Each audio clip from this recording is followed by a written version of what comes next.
For most people outside of the Netherlands, the first thing that comes to mind when they think of the country is being stoned to death while sitting in a coffee shop eating pout brownies. But the truth is that the Netherlands has a lot more to offer than just that. From tulip fields to hagelslag, the Netherlands has a rich history and culture that demands telling. These are the 10 things you didn't know about the Netherlands. The Netherlands is truly the land of giants, with average heights of women being 171 centimeters or 5'6" inches tall, and men standing an average of 184 centimeters or 6 feet tall. The Dutch are the tallest people in the world, and scientists have been studying just why that is.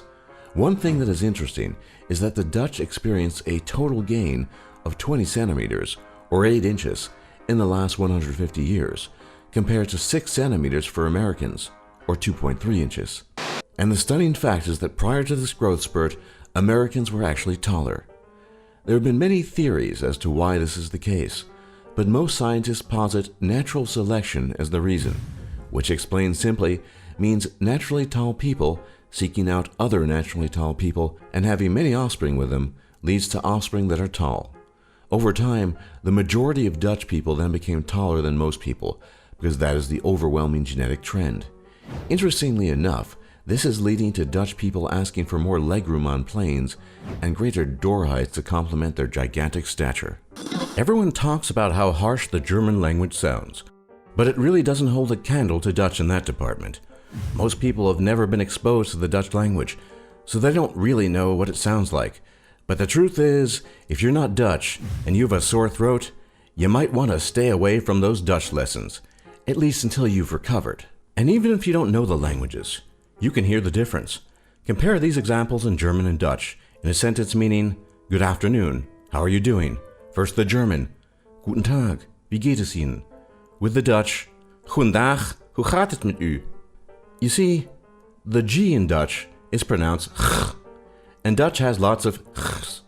It can get really tricky as a foreigner, for example, if you need to pronounce a G together with a CH sound, such as in the Dutch word geschiedenis, meaning history. Compare that with the German Geschichte, and you'll see why the myth of the harsh German language is largely fictional. Still, if you decide to learn the Dutch language, make sure you're not sick, and that you're ready to give your throat and mouth a real beating.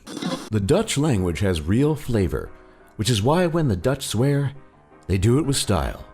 Maybe one of the most unusual qualities of the Dutch language is that when the Dutch swear, some of the strongest curses are those related to sickness and disease. Kanker, cholera, typhus, Mongol, or cancer, cholera, typhus, mongoloid, with the last one referring to someone with Down syndrome. The Dutch really love their diseases, sometimes used in incredibly flexible contexts, such as krijg de kanker, meaning get cancer, or even when it's not an insult, such as in kankerlekker, literally cancer tasty, but meaning good tasting or sometimes even very attractive. Liar is a slang form of the word lijder, which means sufferer, and can be used as an insult by itself or in conjunction with fabulous diseases such as kankerlier, which means, you guessed it, cancer sufferer. No one really knows why the Dutch are so fond of diseases in their language, but you have to give it to them, it really makes them stand out. The Dutch tend to be fixated on the status quo, or normalcy. There's a simple but common expression in the Netherlands that goes like this, do normaal, literally meaning do normal, but translates better as just act normally. Bragging, showing off too much, being overly emotional or expressive in public, or acting in a weird or foreign manner, all of these things are frowned upon because at the end of the day, the Dutch people are pretty conformist, but probably not so much as to give the Germans a run for their money. Still, no one wants to be seen as weird. Do normaal is sort of a way of life for the Dutch people, and it's one you best live by if you want to live in the Netherlands. For most people, it's hard to think of a national dish that comes to mind when they think of the Netherlands. And the truth is, you probably won't find one that is truly unique in terms of conventional food. But there is one food item you won't find anywhere else, and that is hagelslag, or literally blow of hail in English. The food is both simple and elegant, with the key element being sprinkles, most often of the chocolate variety, on a bread roll, sometimes combined with butter. You see, in the United States and other places, you only put sprinkles on ice cream, but the Dutch are ahead of the game and have gone one step further. And hagelslag is more than just a food. It's part of the Dutch essence, because why else would they take a beschuit or a biscuit and slap on pink or blue sprinkles when a new baby has arrived, with pink for girls and blue for boys? This tradition is a testament to the importance of hagelslag in the Dutch culture and heritage, and shows that when it comes to the Netherlands, there's just no separating the food and its people. The Germans and the Dutch have always had an odd relationship, and up until very recently, it's been a rather bad one. These relations were particularly under strain after World War II, since the German invasion against the Dutch was met with some of the fiercest resistance and greatest resentment of any country, and for years there was visceral hatred felt towards the Germans. A Guardian article relates the following: commentators in the British media may indulge in a fair share of German bashing, but that's nothing to what I grew up with. Growing up in the Netherlands in the 70s and 80s, anti-German feelings seemed as natural as cheese, skating, and gay rights. Germans really were the other, humorless closet fascists who had destroyed the magnificent port of Rotterdam, then occupied and pillaged our country for 5 years, murdering 80% of our Jews. But times have changed, and increasingly, the Dutch have warmer feelings towards the Germans than ever before. As the saying goes, time heals all wounds, even those apparently of the greatest conflict to have ever occurred. Even people outside of the Netherlands have heard of the iconoclastic politician Geert Wilders, the founder and leader of the Partij voor vrijheid, the Party for Freedom, or PVV as it's usually referred to. Wilders is a controversial political figure in the Netherlands, best known for his opposition to the religion of Islam, having gone so far as to have suggested the banning of the Quran in the Netherlands. Because of his views on Islam, Wilders is under 24-hour protection by armed bodyguards, since his views put his life in danger.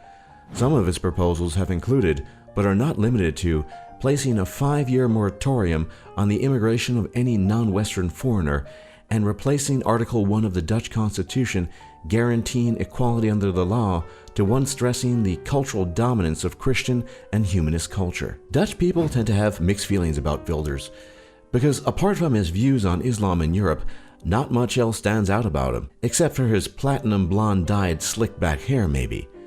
The Dutch people have always had the reputation of being savvy merchants and businessmen, and when it came to the Atlantic slave trade, this was no exception. One of the primary centers of this thriving business was the so-called Slavenkust, or Slave Coast, which refers to the numerous trading posts of the Dutch West India Company, which were found in present-day Togo, Benin, Nigeria, and Ghana.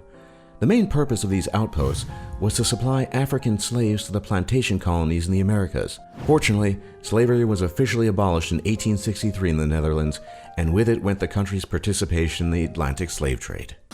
Parts of the Netherlands aren't really the Netherlands. In fact, one unique region that is technically part of the Netherlands, but has its own culture and history, is Friesland. Friesland is located about as north as you can get in the Netherlands, and is probably best known for the fact that it's home to its own unique and special language, closely related to Dutch, but also different enough to warrant separate classification. The unique status of Frisian makes the people in the province who speak it outliers in Dutch society, and Frisian is also the most closely related language to English in the entire world, followed by Dutch as a close second.